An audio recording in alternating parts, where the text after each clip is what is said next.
स्वागत है आप सभी क्रिकेट प्रेमियों का सेवन्थ बॉल के आज के इस एपिसोड में। आज का एपिसोड दक्षिण अफ्रीका और भारत के बीच चल रहे टेस्ट सीरीज़ के ऊपर है। और जैसा कि आप सभी जानते हैं, दक्षिण अफ्रीका में भारत 2 टेस्ट मैच की श्रृंखला खेलने के लिए गई हुई है। और इसमें जहां तक मैं बता दूं रिकॉर्ड की, तो आज तक भारत ने दक्षिण अफ्रीका के खिलाफ दक्षिण अफ्रीका में कोई टेस्ट सीरीज़ नहीं जीता है। और ये जो टेस्ट सीरीज़ है उसका पहला मैच बॉक्सिंग डे टेस्ट के रूप में स्टार्ट हुआ और दक्षिण अफ्रीका बनाम भारत, रोहित शर्मा और टेम्बा बाबूमा ने टॉस उड़ाया, लेकिन रोहित शर्मा टॉस हार गए और दक्षिण अफ्रीकी कप्तान ने टॉस जीतकर गेंदबाजी का फैसला कर लिया। भारत की तरफ से ओपनिंग करने उतरे यशस्वी जायसवाल और खुद कप्तान रोहित शर्मा। भारत ने दक्षिण अफ्रीका के खिलाफ कोई टेस्ट सीरीज़ नहीं जीता, इसका मलाल तो सबको है और सभी खिलाड़ियों को भी है।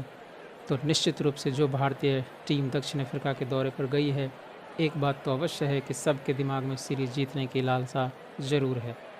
यशस्वी जायसवाल और कप्तान के क्रीज जैसे जैसे आगे बढ़ रहे थे क्रीज की तरफ, वैसे वैसे भारतीय प्रशंसकों को एक बेहतर बल्लेबाजी की उम्मीद भी जाग रही थी। लेकिन इस उम्मीद को करारा झटका तब लगा जब रोहित शर्मा मात्र 5 रन बनाकर पवेलियन की तरफ जाते दिख गए। रवादा की शॉर्ट पिच गेंद को पुल करने के चक्कर में कप्तान अपना कैच डीप मिड विकेट पर फील्डिंग कर रहे बर्गर को दे बैठे और प्रशंसकों का आधा उम्मीद भी लेकर पवेलियन की तरफ चलते बने। जब रोहित शर्मा आउट होकर गए तब टीम का स्कोर मात्र 13 रन था। ऐसे समय पर कप्तान का विकेट खोना निश्चित रूप से प्रशंसकों और खिलाड़ियों के मनोबल को तोड़ने वाला था। यह मनोबल और चकनाचूर हो गया जब 23 के स्कोर पर दूसरा विकेट यशस्वी जायसवाल का गिर गया और मात्र 1 रन के बाद 24 रन पर भारत का तीसरा विकेट शुभमन गिल के रूप में पवेलियन की राह जाता हुआ नजर आ गया। फिर कोहली आते हैं और कुछ देर तक टिकने के बाद वे भी प्रशंसकों के दिल पर एक पत्थर मार देते हैं और 38 रन बनाकर पवेलियन की तरफ अपना रुख कर लेते हैं।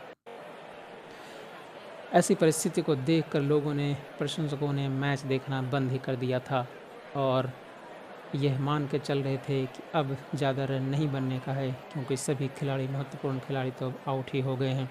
और इस तरह से 10-10 रन के स्कोर पर, 10-10 रन के अंतराल पर जो विकेट गिर रहा था, यह सभी प्रशंसकों के लिए बहुत ही मनोबल गिराने वाला था।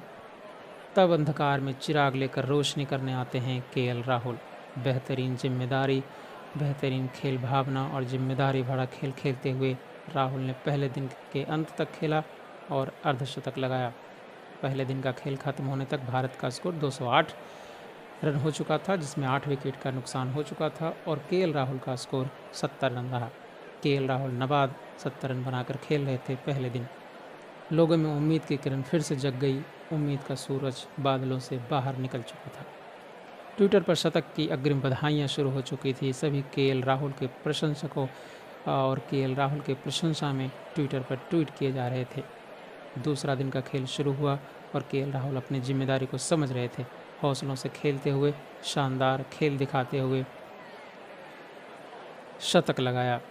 कोटेज की ओवर की आखिरी गेंद पर शानदार छक्का लगाया और इसके साथ ही केएल राहुल ने अपना शतक भी पूरा कर लिया था।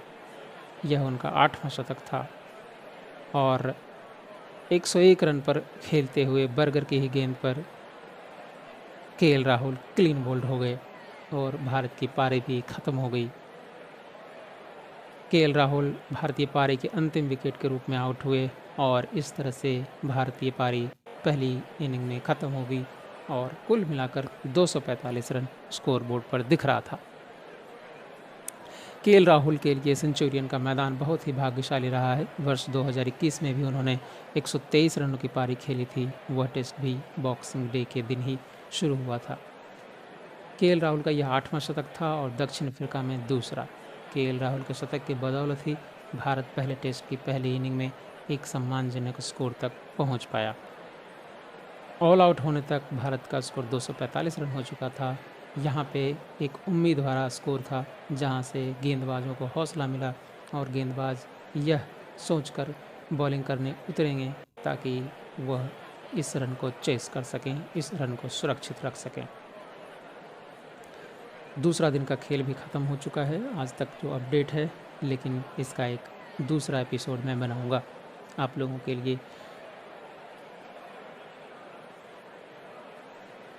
हमारा यह एपिसोड कैसा लगा हमें कमेंट करके ज़रूर बताइए, और अगर सब्सक्राइब नहीं किया है तो सब्सक्राइब चैनल को ज़रूर करें और क्रिकेट का आनंद लेते रहें। हम ही इस तरह से आप सबों के समक्ष एपिसोड दर एपिसोड लाते रहेंगे अलग अलग मैचों का, और प्रयास करेंगे एक बेहतर कंटेंट आप सबों के समक्ष प्रस्तुत कर सकूं।